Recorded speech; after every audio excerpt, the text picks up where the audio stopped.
Western sanctions continue to pressure the Russian economy. The 10th package of restrictions is developing. The European Union assures that the sanctions have been worked out, taking into account the proposals of Kiev. Russia must pay for the destruction caused and for the blood spilled. In the next days, we will propose the 10th package of sanctions. First, we will impose sanctions on a number of political and military leaders. But also, dear Volodymyr, we listened very carefully to your messages when we visited you last week in Kiev. We will target Putin's propagandists because their lies are poisoning the public space in Russia and abroad. The final document will be published closer to February 24th. So far, new restrictions can be judged only from the comments of the representatives of the European Commission. The upcoming package, as announced in the EU, will spell out mechanisms that block Russia's attempts to circumvent earlier restrictions. Emphasis will be placed on closing these loopholes. This is first. Secondly, it concerns the propaganda channels and also those involved in the invasion. Of course, a large number of people are included there, but there is a continuation and expansion of this list, in relation to which the European Union will use various sanctions in order to restrict their movement, in order to seize their assets, so that other methods of influence which are provided for by the sanctions against them were used.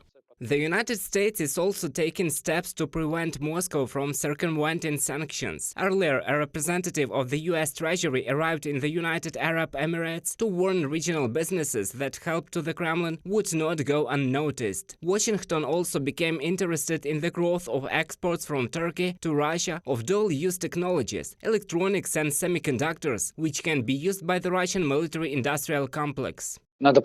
We must understand that each loophole is always a complication, an increase in the cost, a deterioration in supplies, a decrease in the volume of supplies, no matter how much we would like. To say that we will close at 100% is, well, impossible. The trade sanctions that are currently in effect on Russia will be synchronized and used against Belarus, because Belarus is now used as a transit country in order to supply relevant goods and technologies to Russia. In addition, Kiev insists on the need to impose sanctions against Rosatom nuclear company and the Russian IT sector. All this will also affect the defense industry of the aggressor state.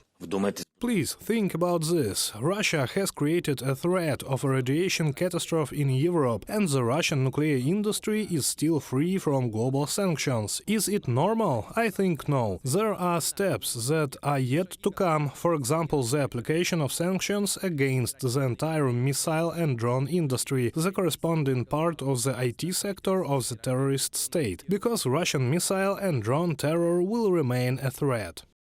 9 previous anti-Russian sanctions packages have already brought results. For example, only restrictions related to the establishment of a price cap for oil and oil products, one of the most painful for Russia, reduced the revenues of the Russian budget in January by almost 50%. Because of the sanctions pressure, Russia is literally sliding into the last century. Manufacturing companies cannot import components, including semiconductors and other high-tech parts. Reported by Roman Smoler, Larisa Zubenko, UATV News.